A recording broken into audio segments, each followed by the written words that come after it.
North Africa. The Nile River. Around 3100 BCE. From space, the land looks dead, an endless ocean of sand. But cutting through that lifeless desert is a single, thin, green vein. The Nile. Without it, nothing survives here. With it, one of the greatest civilizations in human history was born. For over 3,000 years, ancient Egypt stood unchallenged. Its kings called themselves gods. Its monuments defied time. Its people mastered medicine, astronomy, and engineering while much of the world still struggled to survive. And yet, today, their civilization is gone. Not destroyed in a single night. Not erased by one disaster. But slowly, silently, as if the gods themselves withdrew their protection. What really happened to ancient Egypt? And how does a civilization so powerful simply disappear? Around 2600 BCE, Egypt reached a level of power the ancient world had never seen. Along the western bank of the Nile, workers dragged massive limestone blocks across the desert. Each block weighed several tons. There were no cranes, no machines, no modern tools. Yet somehow, they built the pyramids. These were not just tombs. They were symbols. Messages carved into stone that declared one terrifying truth: Egypt believed its rulers would live forever. The pharaoh was not seen as human. He was a living god, the bridge between earth and the afterlife. As long as the pharaoh existed, Egypt would never fall. And for thousands of years, it didn't. Cities grew along the Nile. Temples rose toward the sky. Massive statues stared across the desert, unblinking, watching. Egypt became the center of knowledge, wealth, and power. But even the greatest empires have a weakness. And Egypt's weakness was time. Around 2200 BCE, something changed. The Nile, once predictable and generous, began to fail. Its floods became weak. Crops died. Hunger spread across the land. Without the Nile's life-giving water, Egypt's power began to crack. For the first time in centuries, the people saw something they had never seen before. Their god-king could not protect them. Famine led to rebellion. The centralized power collapsed. Egypt entered a dark age now known as the First Intermediate Period. Authority shattered. Local rulers fought for control. Order became chaos. This was the first warning. Even gods could fall. But Egypt survived. It rebuilt itself. It rose again, stronger, richer, more powerful than before. Yet each time it rose, it became slightly weaker. Around 1500 BCE, Egypt reached its golden age. Its armies marched beyond its borders. Its wealth flooded in from distant lands. Gold, ivory, exotic animals, and prisoners were brought back to serve the empire. Egypt was unstoppable. Its temples grew massive. Its priests gained enormous power. Religion became more complex, more demanding.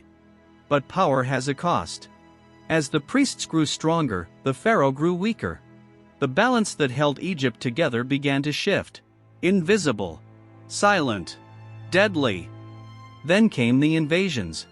Around 1200 BCE, mysterious groups known as the Sea Peoples attacked the ancient world. No one knew where they came from. They appeared suddenly, striking powerful civilizations without warning. Empires collapsed.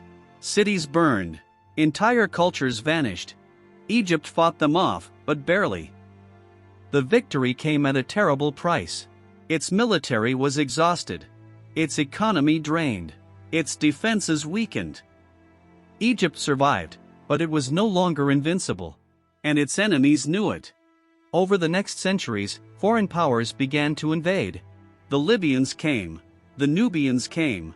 Then the Assyrians came, brutal, unstoppable. Each invasion stripped away Egypt's strength. Each conquest broke its identity a little more. Egypt was no longer the conqueror. It had become the conquered. Still, its temples stood. Its traditions survived. Its people endured. But something deeper had begun to fade.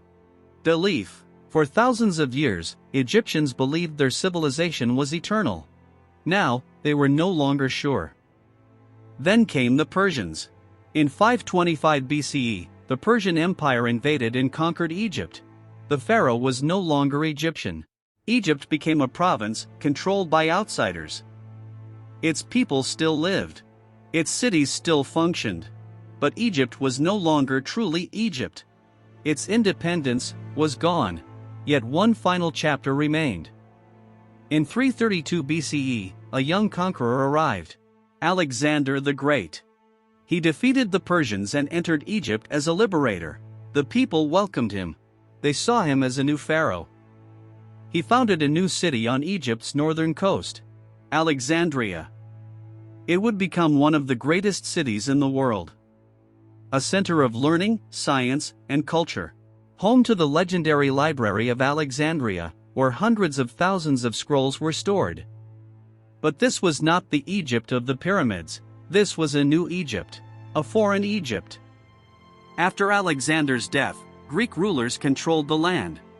Egyptian traditions continued, but beneath the surface, the old civilization was fading, changing, becoming something else. Then came the final ruler, Cleopatra. She was intelligent, charismatic, powerful. She fought desperately to preserve Egypt's independence. But she faced an enemy unlike any before: Rome. In 30 BCE, Roman forces invaded Egypt. Cleopatra was defeated. She chose death over capture. With her death, something ancient died with her. Egypt became part of the Roman Empire. The age of the pharaohs was over. Forever. But here is where the mystery deepens. Egypt did not explode. It did not vanish overnight. Its temples still stood. Its pyramids still towered over the desert. Its people still walked the same land. So what disappeared? The answer is more unsettling than destruction. It was identity. Over time, Egyptian religion faded. The old gods were abandoned. The hieroglyphic writing system was forgotten. Knowledge that had existed for thousands of years became unreadable.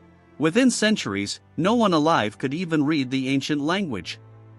The voices of Egypt fell silent. Imagine that. An entire civilization speaking across time. And no one left who could understand it. It was as if Egypt had locked itself away. Sand slowly buried its cities. Statues fell. Temples crumbled. The desert reclaimed what humans had built. Nature erased the signs of power. The civilization that once believed itself eternal became ruins. For over 1,000 years, Egypt existed only as shadows in stone. Silent. Waiting.